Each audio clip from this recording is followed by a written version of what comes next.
Bob from Bob's Workshop. I've been interested in toy trains and plastic model kits since I was 5 or 6, maybe. So, in those past 5 decades, I've combined those two interests many times, and the latest one is shown right here over my shoulder. It began its life as a Lionel freight station for their O-gauge trains, and I don't really need another freight station. So I decided to take it apart and change it into something different. And if you keep watching this video, you'll see the steps I took to go from there to here. This is a Lionel freight station that I picked up at a local train show for only $8. It was already assembled, and the original builder did a fairly good job of putting it together. I think they used model glue from a tube instead of a liquid solvent cement. And that's good news for me, because I plan on taking it apart and cutting it down before I reassemble it into something other than a train station.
I did use a ruler to guide the blade for the first few passes.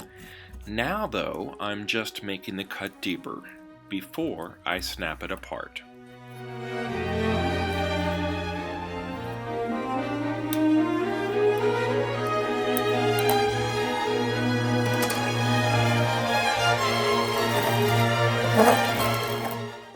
And then after a little trimming and sanding, it will be the same width as the front piece.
The base that came with this is already in the garbage can, so there's no need for these alignment tabs at the bottom of each wall section.